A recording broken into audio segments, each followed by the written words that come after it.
आप देख रहे हैं खबर में दम है। स्वागत है आप सभी का। आपके साथ मैं हूं स्वप्निल। अगले आधे घंटे में बात होगी हर उस क्षेत्र की जिससे जुड़े हैं हम, कच्ची पगडंडियों की हलचलों से लेकर पक्की सियासत की गलियों तक। तो चलिए शुरू करते हैं। खबर में दम है।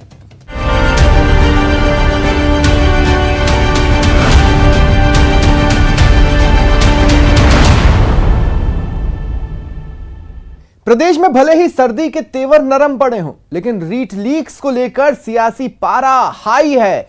कब होगा पेपर लीक का फाइनल खुलासा? सड़क से सदन तक यही सवाल है।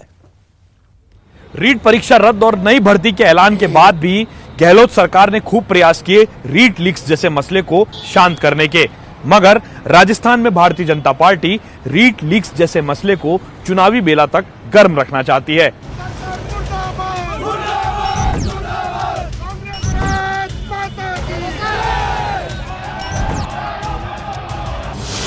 रीट लीक्स पर पॉलिटिक्स हाई।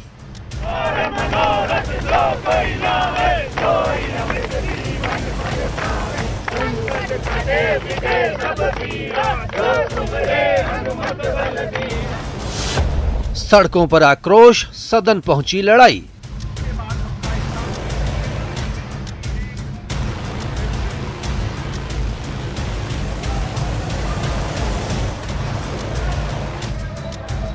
चुनावी बेला के बीच रीट लीक्स का मुद्दा सरकार के लिए गले की फांस बनता जा रहा है। सड़क से लेकर सदन तक सरकार बेरोजगारों के साथ साथ विपक्ष के हमलों का भी सामना कर रही है। पेपर लीक को लेकर विधानसभा में हाथापाई तक की नौबत पहुंच गई, जिसके बाद बीजेपी के 4 विधायकों को निलंबित कर दिया गया। नाराज विधायक विधानसभा के अंदर ही धरने पर बैठ गए और गीतों के जरिए सरकार पर कटाक्ष किया।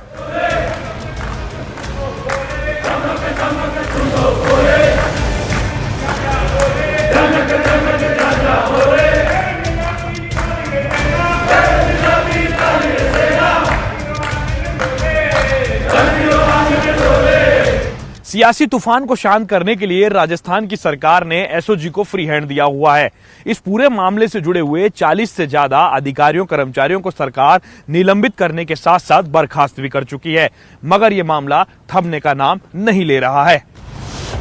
रीट लीक्स में अब तक एसओजी जांच में 38 आरोपी गिरफ्तार। आरोपियों में 14 अभ्यर्थी भी शामिल हैं। 42 अधिकारियों और कर्मचारियों को निलंबित या बर्खास्त किया जा चुका है। 1 करोड़ 16 लाख रुपए की रिकवरी हो चुकी है। L1 तो एग्जाम उसमें कोई पेपर आउट होने हुआ है। L2 का एग्जाम डेट को निरस्त करके नए सिरे से सबको चार्ज मिल जाएगा। उसके अंदर कहने की गुंजाइश खत्म हो जाएगी। सीबीआई जांच की मांग पर अड़ा विपक्ष सरकार पर हमलावर है, तो सरकार की ओर से भी पलटवार हो रहा है। जो सदन में चल रहा है और सदन के बाहर चल रहा है उसको पूरा राजस्थान और राजस्थान की जनता देख रही है। राजस्थान के लाखों बेरोजगार नौजवान देख रहे हैं किस तरीके से ऐतिहासिक रीट की धांधली हुई है, जिसको मुख्यमंत्री जी कह रहे थे कि ये गिनीज बुक में नाम दर्ज करने लायक है, तो शायद हो गया होगा। उसी की सीबीआई जांच को मांग को लेकर विपक्ष पूरे ताकत से लड़ रहा है, सदन में भी और सदन के बाहर भी। लेकिन सरकार की दादागिरी और तानाशाही देखिए कि बाहर जब संघर्ष होता है तो निर्दोष लोगों पर लाठियां बरसाई जाती हैं, मुकदमे दर्ज किए जाते हैं, और सदन के भीतर भी सरकार का रवैया नहीं बदलता है। सत्ता का दम्भ और अभिमान रावण की तरह उनके सिर चढ़कर बोल रहा है। इनके वक्त में अनेक पेपर आउट हुए, इन्होंने तो कोई जांच भी नहीं कराई। और जिस तरीके से ये केवल विरोध के लिए विरोध, नॉन इश्यू को इश्यू बनाना चाहते हैं ताकि जनता का ध्यान डाइवर्ट कर सकें, ये भर्तियां होने नहीं देना चाहते। कांग्रेस पार्टी ने लगभग 1 लाख लोगों को पिछले 3 वर्षों में नौकरियां दी है और अगले 2 वर्षों में हम करीब 1 लाख से अधिक नौकरियां और देने वाले हैं। इन पे ये रोक लगाना चाहते हैं, इसलिए बार बार अड़ंगेबाजी कर रहे हैं। मैं समझता हूं कि ये लोकतांत्रिक पद्धति नहीं है। इनको अपनी बात कहनी थी, सदन में कह देते। लेकिन जिस बात के ऊपर माननीय उच्च न्यायालय में विचार चल रहा है और रिटे वहां पेंडिंग है, उसके बारे में यहाँ पर कई माननीय अध्यक्षों के निर्णय दिए हुए हैं कि उसके ऊपर यहाँ पर कोई भी व्यक्ति बोल नहीं सकता। इधर रीट परीक्षा में हुई महाधांधली में लगातार रोज नित नए खुलासे हो रहे हैं। एक तरफ जहां टोंक जिले के रानीपुरा में पीडब्ल्यूडी कर्मचारी लोकेश मीणा की आत्महत्या को रीट लीक से जोड़ करके देखा जा रहा है, तो दूसरी तरफ जयपुर के अंदर झुंझुनू के कंटेनर चालक की हुई संदिग्ध अवस्था में मौत को भी रीट लीक से ही जोड़ करके देखा जा रहा है।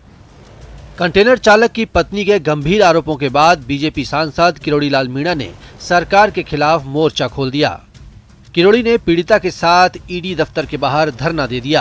किरोड़ी ने इस दौरान एक पेन ड्राइव में रीट लीक से जुड़े सबूत दिखाए और मनी लॉन्ड्रिंग का केस दर्ज करने की मांग की। किरोड़ी का दावा है कि रीट लीक्स में 400 करोड़ का लेन देन हुआ है और सरकार बड़े मगरमच्छों को बचाने में जुटी है। ये मनी लॉन्ड्रिंग का केस है।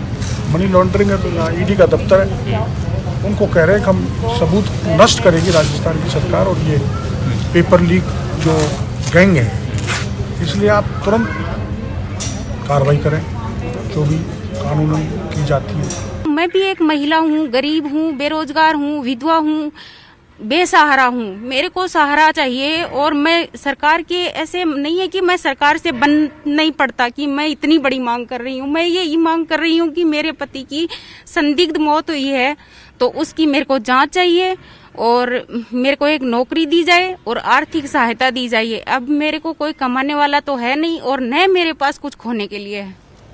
बीजेपी के आरोपों पर पूर्व शिक्षा मंत्री गोविंद डोटासरा ने पलटवार किया और कहा कि अगर रीट परीक्षा की गड़बड़ी से उनका कोई संबंध निकला तो वो राजनीति छोड़ देंगे। मेरे ऊपर व्यक्तिगत रूप से अगर किसी भी नेता ने कोई आरोप लगाया, एक आलपिन की नोक जितना आरोप साबित कर दे, इस रीट भर्ती परीक्षा मेरे या मेरे परिवार के शामिल होने का, तो मैं आप सबके सामने कह रहा हूं, कोट कर लीजिए, जिंदगी में मैं और मेरा परिवार राजनीति नहीं करेंगे। बहरहाल राजस्थान में रीट पर शुरू हुआ यह सियासी घमासान कब खत्म होगा इसका अंदाजा किसी को नहीं है, क्योंकि फिलहाल राजस्थान में भारतीय जनता पार्टी 16 लाख से ज्यादा युवा बेरोजगार जो इस परीक्षा से जुड़े हैं उनमें युवा वोटरों को तलाश रही है, तो दूसरी तरफ गहलोत सरकार परीक्षा के मिसमैनेजमेंट की जांच एसओजी से करवा करके इस पूरे मामले के पटाक्षेप में लगातार जुटी हुई है। लेकिन कोई अगर भंवर जाल में रहकर फंस करके रह गया है तो वो है वो बेरोजगार जो रीट की परीक्षा देने के लिए घर से निकले थे मगर उलझ गए रीट परीक्षा की धांधली के भंवर जाल में। जयपुर से कैमरा पर्सन यासीन के साथ लवली वधवा, न्यूज़ 18 राजस्थान, जयपुर। सियासी संकट में सरकार का साथ देने वाले नेताओं को मिली सौगात पर सवाल उठ रहे हैं। क्या राजनीतिक नियुक्तियां लटक सकती हैं, उन पर तलवार लटक सकती है? ये रिपोर्ट देखिए। गहलोत सरकार ने 3 साल के लंबे इंतजार के बाद आखिरकार बड़े स्तर पर राजनीतिक नियुक्तियां कर दी हैं। सीएम गहलोत ने संगठन में सक्रिय नेताओं को खुश करने के साथ ही कुछ विधायकों की नाराजगी भी दूर की है और चुनावी बेला में एक और मास्टर स्ट्रोक से विरोधियों को चारों खाने चित कर दिया है।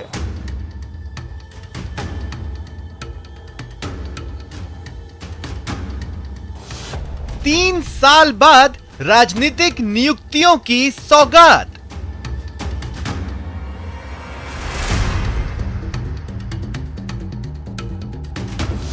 चौवालीस बोर्ड और निगमों में 58 नेताओं की नियुक्ति।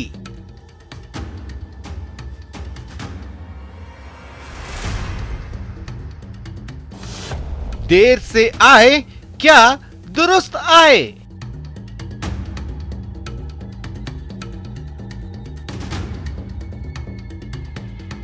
सियासी संकट में गहलोत सरकार बचाने में साथ देने वाले नेताओं को 3 साल के लंबे इंतजार के बाद राजनीतिक नियुक्तियों का तोहफा मिला है। सरकार ने 44 बोर्ड, निगम और आयोगों में 58 नेताओं को अध्यक्ष या उपाध्यक्ष बनाकर खुश करने की कोशिश की है। जानते हैं कुछ बड़े चेहरों के बारे में। डॉक्टर चंद्रभान, उपाध्यक्ष बीसू का क्रियान्वयन एवं समन्वय समिति। रामेश्वर डूडी, अध्यक्ष state agro industries development board. Mahadev Singh Khandela, अध्यक्ष राजस्थान किसान आयोग। जुबैर खान, अध्यक्ष मेवात क्षेत्रीय विकास बोर्ड। धीरज गुर्जर, अध्यक्ष state seeds corporation limited. Rafiq Khan, अध्यक्ष राज्य अल्पसंख्यक आयोग।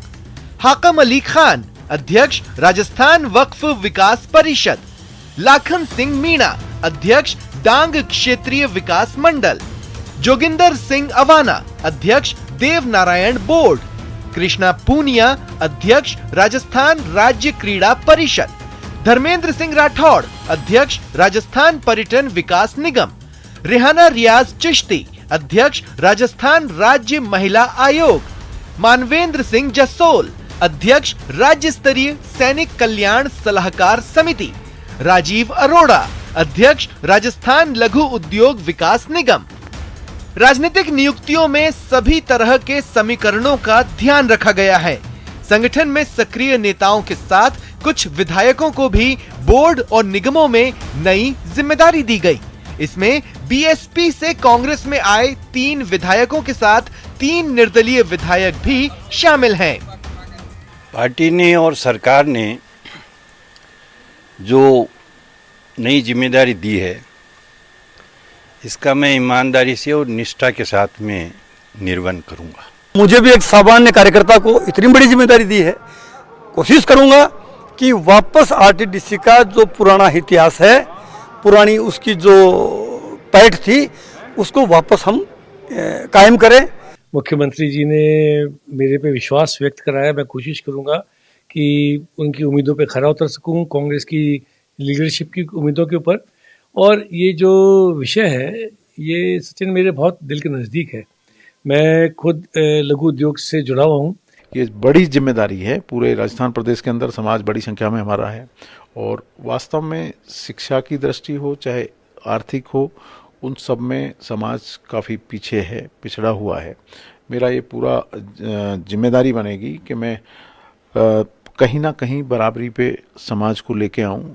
पार्टी ने, हमारे पार्टी के अग्रणी नेताओं ने, सोनिया गांधी जी, राहुल गांधी जी, प्रियंका गांधी जी और हमारे चीफ मिनिस्टर जो है अशोक गहलोत साहब और सभी जो हमारे अग्रणी नेता हैं, सचिन पायलट साहब हैं, सारे जितने भी अग्रणी नेता हैं, उनकी स्नेह से जो है मुझे जो जिम्मेदारी दी है, उस जिम्मेदारी को हम बेखूबी निभाने का काम करेंगे। खिलाड़ी को एक ये जिम्मेदारी माननीय मुख्यमंत्री महोदय ने दी है, और पिछले 3 वर्ष में भी हमारा यही प्रयास था कि राजस्थान के खिलाड़ियों को कहीं निराशा ना लगे, और इसी के अनुरूप पदक लाओ पद पाओ की नीति के आधार पर हमने नौकरियां भी दी। ठीक इसी ये हमारा एक अभियान है कि राजस्थान के खिलाड़ी दूसरे प्रदेश में ना जाकर राजस्थान में नौकरी पाएं और राजस्थान के लिए खेलें। इन नियुक्तियों को लेकर लंबे समय से अटकलों का दौर चल रहा था, लेकिन 5 राज्यों में चुनावी बेला के बीच राजस्थान में राजनीतिक नियुक्तियों की बम्पर सूची ने अपनों के साथ ही विरोधियों को भी चौंका दिया है। बीजेपी को सीएम गहलोत का मास्टर स्ट्रोक बिल्कुल रास नहीं आया। उपनेता प्रतिपक्ष राजेंद्र राठौड़ ने राजनीतिक नियुक्तियों पर सवाल उठाए तो सरकार की ओर से भी पलटवार हुआ। पोस्ट ऑफ प्रॉफिट के अंदर जो विधायकों को नियुक्ति दी गई है, मैं मेरे लीगल एक्सपर्ट से राय ले रहा हूं, और निश्चित तौर पर पोस्ट ऑफ प्रॉफिट में जब ये आएंगे तो इनकी सदस्यता जाएगी, क्योंकि अगर लेजिस्लेट नहीं हुआ है उस जिन पदों पर उनको लगाया गया है, उनको राजस्थान की विधानसभा ने विधेयक के रूप में पारित नहीं किया है, तो पोस्ट ऑफ प्रॉफिट के दायरे में आकर निश्चित तौर पर उनकी सदस्यता जाएगी। ये बहुत बड़ी गलती सरकार ने अपने असंतुष्टों को साधने के लिए की है। एक तो उनकी आदत है झूठ बोलने की। कसम है उनको हाई कोर्ट में, सुप्रीम कोर्ट में चैलेंज नहीं किया, तो वो क्या यहाँ तो बोल के चले जाते हैं और बाद में भूल जाते हैं। दूसरे दिन राठौड़ साहब की खबर छप जाती है कि हाई कोर्ट सुप्रीम कोर्ट में जाएंगे। जा क्यों नहीं रहे? हमने मना किया है क्या? जाए ना। ऑफिस ऑफ प्रॉफिट में आता है नहीं आता, वो कानून कायदा हम सब समझते हैं। अगला 3री बार सीएम है, इसलिए ये बात उनको नहीं समझाए। कानून कायदा खूब समझते हैं, और ज्यादा दम है ना तो उनसे कहो कि नियम कायदे कानून में टेबल करे सारे आरोप, और अध्यक्ष जी को जाकर दे, नाम सीपी जोशी है, 12 काट दे, बोलो लगाए ना आरोप, टेबल करके लगाए। ईमानदारी से विधानसभा में नियम कायदे कानून बने हुए, यदि आपको किसी मंत्री पर आरोप लगाना है, आप उन कानून के तहत लगाओ। वो प्रूव करना पड़ेगा, प्रूव नहीं करेंगे तो सदस्यता जाएगी, इसलिए अंदर आरोप नहीं लगा रहे। राजनीतिक नियुक्तियों में सीएम गहलोत का सियासी पावर देखने को मिला है। ज्यादातर नियुक्तियों में सीएम गहलोत की छाप साफ दिखी है। माना जा रहा है कि राजनीतिक नियुक्तियों में जो नाम रह गए हैं, उन्हें भी जल्दी खुशखबरी मिल सकती है। कैमरा पर्सन अविनाश के साथ सौरभ गृहस्थी, news 18 Rajasthan, Jaipur. Honey trap की हिस्ट्री शीट में चौंकाने वाले खुलासे हुए हैं। इनके काम, इनके मंसूबे सुनकर आप हैरान रह जाएंगे। हनी ट्रैप का मकड़जाल मरुधरा के कई शहरों में फैल चुका है। इस बात की तस्दीक हनी ट्रैप की हिस्ट्री शीट कर रही है। ब्लैकमेलर्स की गैंग्स में कई लोग शामिल हैं और अब इसमें ब्यूटिशियंस, मॉडल्स, रिपोर्टर्स के अलावा वकील भी शामिल हो चुके हैं।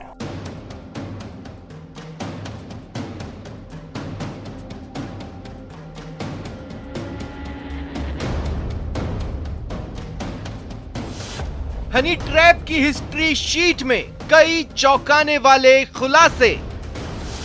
टारगेट के हिसाब से बांट रखा था काम। कई शहरों तक फैला हसीनाओं का जाल।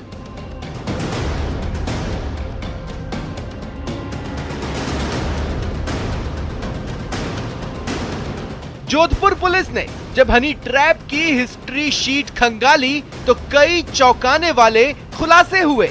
मास्टरमाइंड अक्षत ने गर्लफ्रेंड आकांक्षा के साथ मिलकर ट्रेनिंग कैंप शुरू किया था।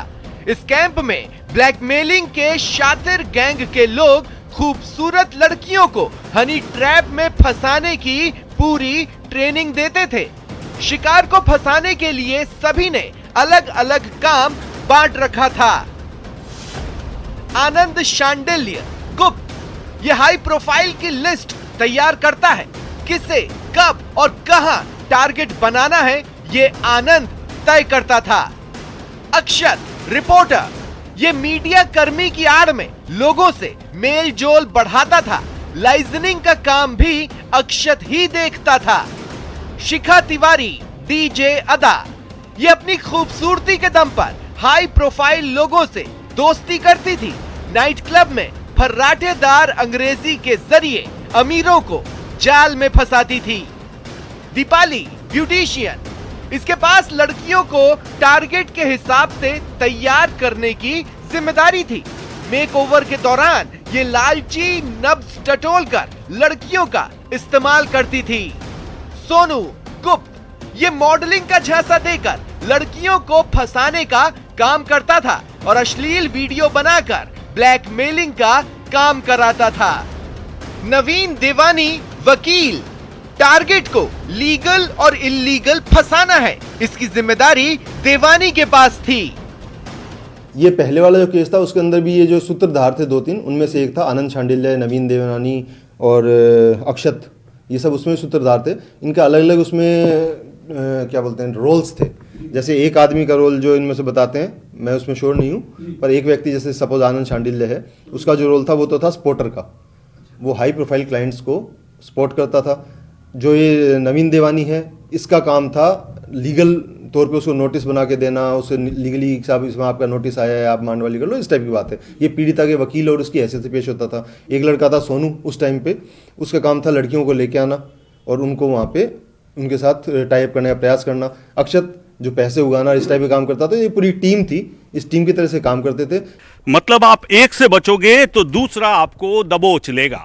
मासूम से दिखने वाले यह शातिर अपने जाल में फंसाकर कई डॉक्टर्स, बिल्डर्स और सरकारी कर्मचारियों की जिंदगी तबाह कर चुके हैं। कैबिनेट मंत्री इस मामले में जरूर किस्मत वाले रहे कि इस हसीन जाल से बच निकले। अगर वो कैबिनेट मंत्री को हनी ट्रैप में फंसाने में सफल हो जाते तो एक पुलिस अधिकारी की बहाली के साथ करोड़ों रुपए की सरकारी जमीन के आवंटन का मामला भी सेटल कराना था। जांच पूरी होने ही वाली थी कि शिकंजे में आए अक्षत और दीपाली को निचली अदालत से जमानत मिल गई। अब पुलिस ने अपनी नाकामी छिपाने के लिए दोनों पर पोर्नोग्राफी के केस दर्ज किए हैं ताकि दोबारा से गिरफ्तार कर हनी ट्रैप के इस मकड़जाल का खुलासा कर सकें। जो इनके मोबाइल के अंदर कंटेंट्स मिले हैं उसमें पोर्नोग्राफी का है और वो सेंट फोल्डर में भी है। तो बेसिकली तो पोर्नोग्राफी का मुकदमा किया है और उसमें सेंट फोल्डर में भी है। तो हम ये भी देखेंगे आगे इन्होंने किस किस को इस तरह के सेंड किए हैं। ये मुकदमा बेसिक है, उसके आधार पर जो चेक क्लोनिंग वगैरह के हैं वो इसके बाद पृथक से किया जाएगा। जोधपुर पुलिस का दावा है कि उसको आरोपियों के मोबाइल से 20 लड़कियों की चैट मिली है। इसके अलावा गैंग में शामिल वकील से पूछताछ में भी पुलिस को कई अहम सुराग मिले हैं। पुलिस अब इस पूरे मामले में नए सिरे से हनी ट्रैप मामले की पड़ताल में जुटी है। दावा यह है कि बहुत ही जल्द इस पूरे मामले का पर्दाफाश कर दिया जाएगा। जोधपुर से कैमरा पर्सन शेर सिंह के साथ रंजन दवे, न्यूज़ 18 राजस्थान। जयपुर जिले में पहली बार रेप के मामले में सजाए मौत सुनाई गई। कोर्ट ने सख्त फैसले के पीछे बड़ी वजह बताई और समाज को संदेश भी दिया। जयपुर की 4 साल की गुड़िया को इंसाफ मिल गया। जयपुर की पॉक्सो मामलों की अदालत ने 4 साल की मासूम से बलात्कार और हत्या के मामले में दोषी पाए गए सुरेश को फांसी की सजा सुनाई है। जयपुर में पॉक्सो एक्ट में फांसी का ये पहला मामला है।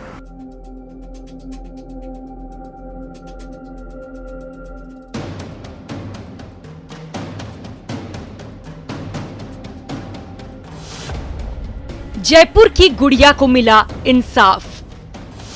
पॉक्सो कोर्ट ने सुनाई फांसी की सजा।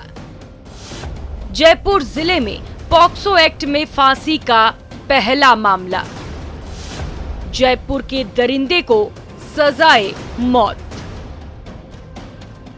गौर से देख लीजिए, ये जयपुर की गुड़िया का गुनहगार है, दरिंदा है, शैतान है। महज 4 साल की मासूम के साथ पहले तो इसने घिनौने काम को अंजाम दिया और फिर बड़ी ही बेदर्दी से उसकी हत्या भी कर दी। और तो और बेशर्मी की हद देखिए, कोर्ट में रहम की गुहार भी लगाता रहा, लेकिन पॉक्सो कोर्ट के आगे इसकी एक भी दलील नहीं चली और कोर्ट ने जयपुर के दरिंदे को फांसी की सजा सुना दी। 4 साल की बच्ची से बलात्कार और हत्या के आरोपी को फांसी की सजा। जयपुर में पॉक्सो के तहत पहली बार फांसी की सजा। ट्रायल में 41 गवाहों के बयान और 141 दस्तावेज किए गए थे पेश।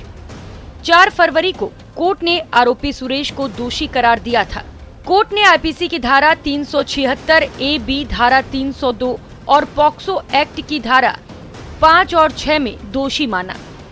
इस फैसले को लेकर मैं पूरी तरह से संतुष्ट हूँ। जो हमारी मांग थी फांसी की, वो माननीय न्यायालय द्वारा स्वीकार कर ली गई, इसलिए मैं बहुत ही ज्यादा संतुष्ट हूँ। आज हमारी मेहनत, जो हमने मेहनत की थी, हमने पुलिस ने मिलकर जो मेहनत की थी, वो आज मेहनत का परिणाम है। मेहनत ने में परिणाम दिया, रंग लाई। अपने फैसले में कोर्ट ने कहा कि अभियुक्त का ये कृत्य रेयरेस्ट ऑफ द रेयर श्रेणी में आता है। अगर इसे मृत्यु दंड से दंडित नहीं किया गया तो पॉक्सो एक्ट 2012 पारित किए जाने के पीछे विधायिका की मंशा पूर्ण नहीं होगी, न ही लैंगिक अपराधों में कोई कमी आएगी। अभियुक्त को मृत्यु दंड दिया जाना इसीलिए जरूरी है जिससे न केवल पीड़िता और उसके परिजनों को न्याय मिल सके, बल्कि समाज में भी इसका सकारात्मक संदेश जाए। भविष्य में कोई भी व्यक्ति इस प्रकार का घृणित कृत्य करने से 1000 बार सोचे और नाबालिग छोटी बच्चियां घर में और बाहर स्वयं को सुरक्षित महसूस कर सके।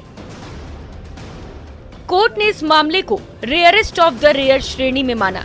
कोर्ट ने अपनी टिप्पणी में कहा, मासूम से हैवानियत अमानवीय, घृणित और बर्बर अपराध। जानवर द्वारा भी ऐसे कृत्य की कल्पना नहीं की जा सकती। कांटा चुभने पर मासूम को कितनी पीड़ा होती है। जब फूल जैसी बच्ची से रेप हुआ तो उसकी शारीरिक और मानसिक स्थिति क्या रही होगी। मासूम किस भयंकर पीड़ा से गुजरी होगी, किस सीमा तक चीखी, चिल्लाई और तड़पी होगी। 8 फरवरी को जब अदालत के अंदर सजा के बिंदुओं पर बहस हो रही थी तो अभियोजन पक्ष की ओर से अदालत में इस मामले को रेयरेस्ट ऑफ द रेयर बताते हुए ये मांग की गई थी कि सुरेश को फांसी की सजा दी जाए। अब जरा ये भी जान लीजिए कि ये पूरा मामला आखिरकार है क्या। 12 अगस्त 2021 को 4 साल की मासूम की किडनैपिंग की बात सामने आई। 12 अगस्त 2021 को ही नरैना थाने में मामला दर्ज कराया गया था। पुलिस को उसी दिन पानी की तलाई में बच्ची की लाश मिली थी। पोस्टमार्टम रिपोर्ट से बच्ची के साथ दुष्कर्म होने की पुष्टि हुई थी। 13 अगस्त को आरोपी सुरेश को गिरफ्तार कर जेल भेज दिया था। 25 अगस्त 2021 को पुलिस ने कोर्ट में चालान पेश किया था। उम्मीद है जयपुर में इस दरिंदे को दिया गया ये सख्त संदेश दूर तलक जाएगा। फांसी की सजा देने के बाद में ऐसे मुजरिमों के दिल में खौफ जरूर पैदा होगा जो इस तरह के संगदिल जुर्म को अंजाम देने के बारे में जरा भी सोचते हैं। और हमारी बेटियां समाज में खुद को ज्यादा सुरक्षित महसूस कर सकेंगी। कैमरा पर्सन दिलीप चेची के साथ में अरबाज अहमद, न्यूज़ 18 के लिए जयपुर से। तो देखा आपने, खबर में दम है। फिलहाल इतना ही, दीजिए इजाजत, नमस्कार।